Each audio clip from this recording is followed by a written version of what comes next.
As you guys know, I am in the midst of trying to buy a house using only Uber and Lyft. But in this video, I wanted to tell you guys why I don't Doordash anymore. Because some of you probably are thinking, well, why aren't you using Doordash to do this challenge instead of Uber? Because Doordash is really good. You've always done Doordash. Why not use it to complete this challenge?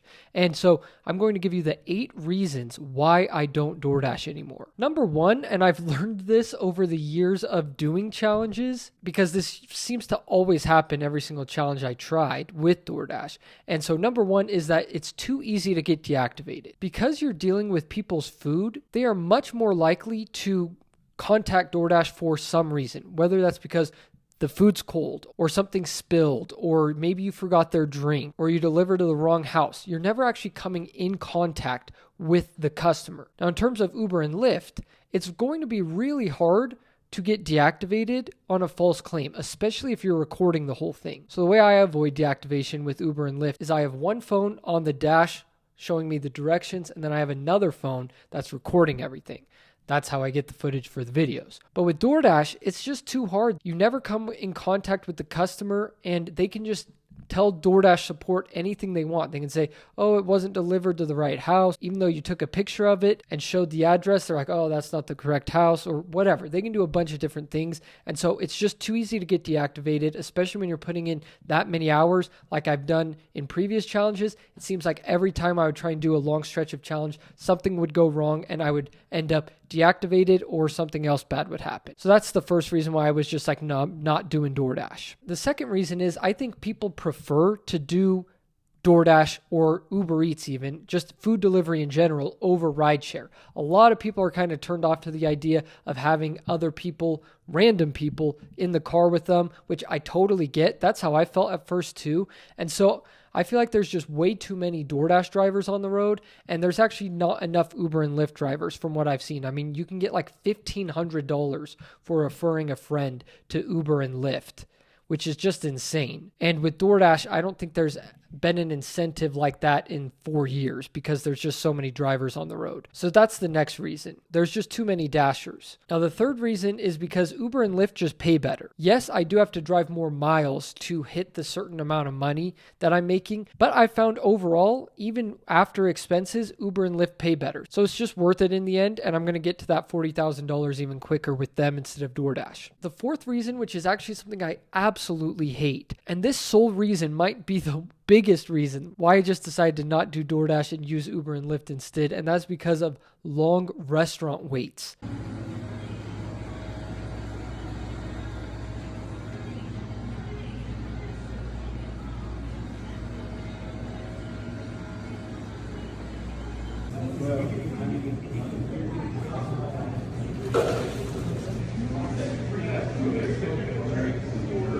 This is something you do not have to deal with when you're doing Uber and Lyft.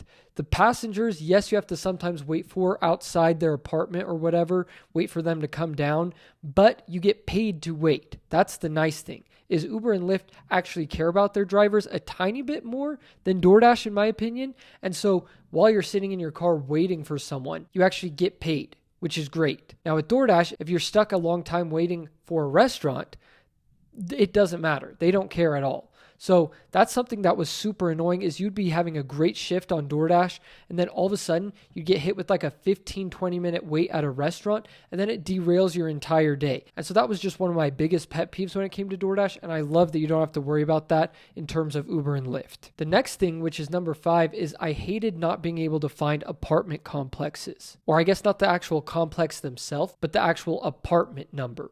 I'm glad apartments are making it really easy to see the numbers. Are you kidding me? Do I need a magnifying glass for this? Sheesh.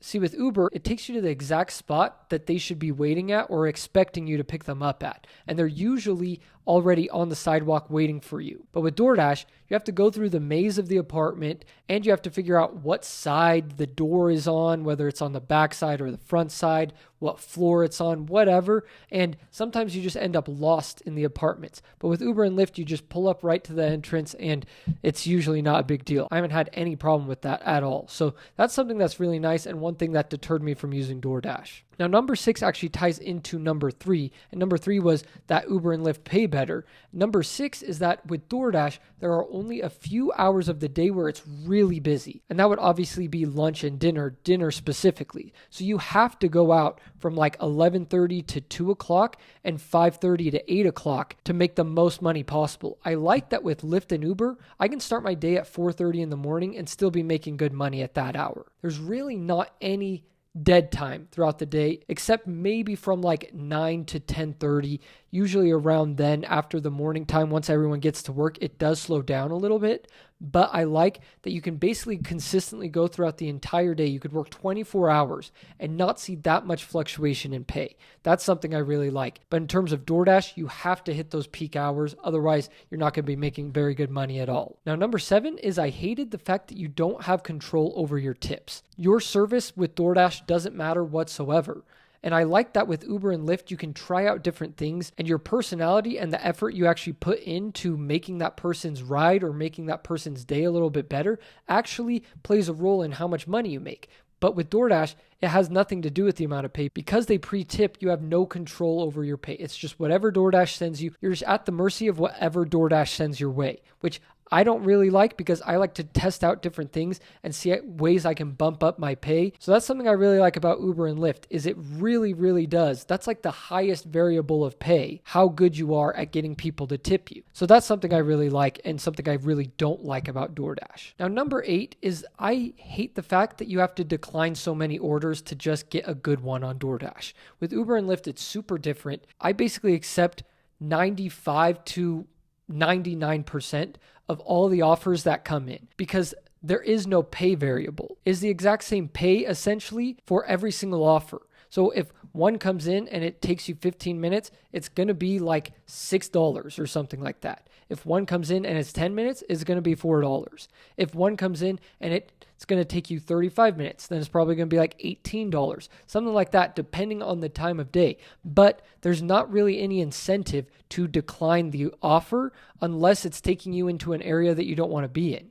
But it's not like with DoorDash where you'll get like a 2-mile order for $8, which is a great order. And then the next second, you're getting $3 orders for 11 miles. Like that just doesn't happen with Uber and Lyft. The only variable in terms of pay is how much people are tipping you. And I like that no one could tip you throughout the entire day, and you could still make like $20 to $23 an hour just off of the base pay. So I love the fact that as long as I'm getting orders, I'm making money. When in terms of DoorDash, you're just constantly declining really bad orders all the time. And that's something I absolutely hated. So there you guys have it as to the 8 reasons why I don't really DoorDash anymore and why I decided to choose Uber and Lyft for my Buying a House series. If you haven't already, make sure you check out that series. I'll leave it right here for you. Thank you guys for watching, and I'll see you in the next one.